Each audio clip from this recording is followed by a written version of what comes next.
Então vamos lá, começando pelo começo. O que, afinal de contas, significa dever nesse contexto do mandato de um deputado federal? Entender isso é a base para a gente construir todo o resto. E aqui está o ponto crucial, pessoal. A gente não está falando de sugestão, de boa prática. Não, são obrigações. A palavra-chave aqui é inegociáveis. Ou seja, não cumprir esses deveres não é uma opção, e sim gera consequências bem reais, como a responsabilização disciplinar. E para não ficar nenhuma dúvida, olha só essa comparação. De um lado, a obrigação é inegociável, pode ser exigida e o descumprimento gera sanção.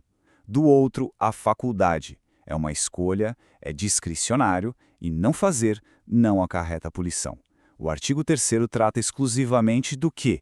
Da primeira coluna, a das obrigações. Foco total nisso. Agora sim, vamos para o coração da nossa análise. Esse artigo pode ser dividido em 5 grandes pilares, sabe? Agrupar os deveres desse jeito facilita demais a memorização e ajuda a gente a entender a lógica por trás de tudo. O primeiro pilar é, sem dúvida, o mais importante de todos. É o núcleo, a razão de ser de um mandato parlamentar.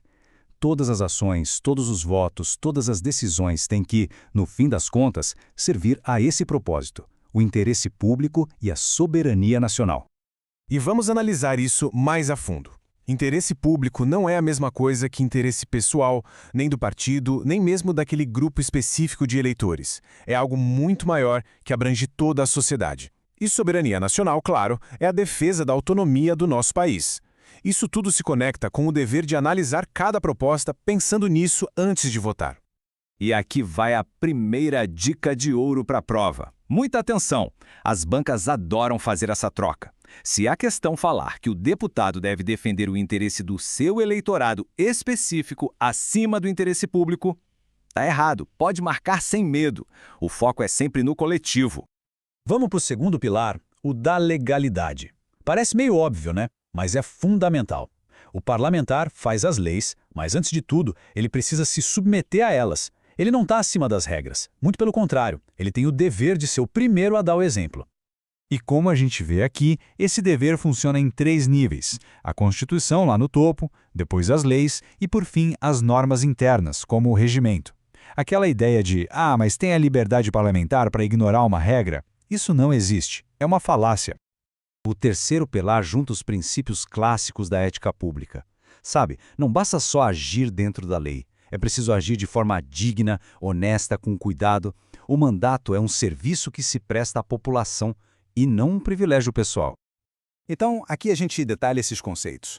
Boa-fé, zelo com o que é público, probidade, dignidade e um ponto muito importante. O deputado representa uma instituição, o poder legislativo. As ações dele refletem na imagem do parlamento. E atenção de novo, vontade popular não é um cheque em branco para ele fazer o que quiser. É um norte para buscar o bem comum. Passando para o quarto pilar, a atuação efetiva. O mandato não é só um título, né? É um trabalho. E trabalho exige o quê? Presença, participação ativa.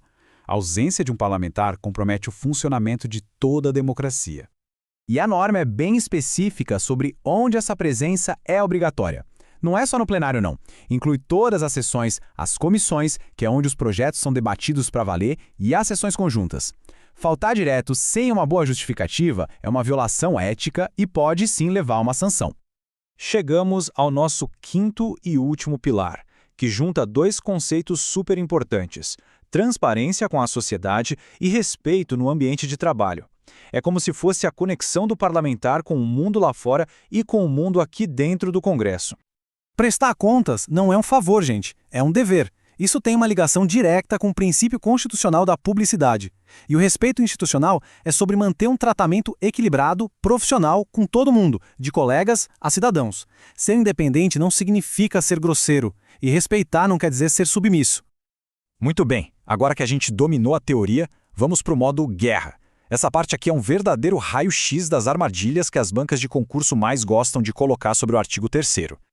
Primeira pegadinha clássica, o deputado pode priorizar um interesse pessoal, se ele, por acaso, for o mesmo que o interesse público. A resposta é um gigantesco não. O interesse público vem sempre em primeiro lugar. Mesmo que coincida, A justificativa da ação do parlamentar tem que ser unicamente o interesse público, nunca o pessoal. Outra armadilha comum. O dever de presença se resume só às sessões do plenário principal? Erradíssimo. Como a gente já viu, esse dever é muito mais amplo. Ele abrange comissões, sessões conjuntas, todas as atividades de deliberação. Tentar limitar isso só ao plenário é um erro que a prova vai querer que se cometa.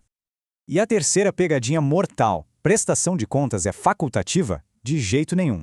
Prestar contas não é uma escolha, é uma obrigação. A transparência é um dever fundamental do mandato. Está diretamente ligado ao princípio da publicidade e ao direito que a sociedade tem de fiscalizar. Bom, chegamos na reta final.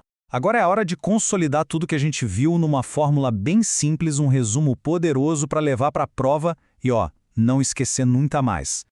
E tá aí a fórmula do decoreba inteligente. Pensa assim, os deveres do deputado são a soma de 5 elementos: ética, mais legalidade, mais presença, mais respeito e mais transparência.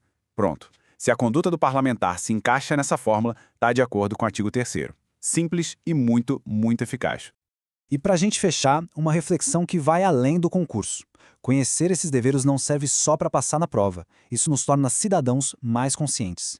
Então fica a pergunta: como a fiscalização desses deveres por cada um de nós pode ser uma ferramenta tão poderosa para fortalecer a nossa democracia? Fica aí para a gente pensar.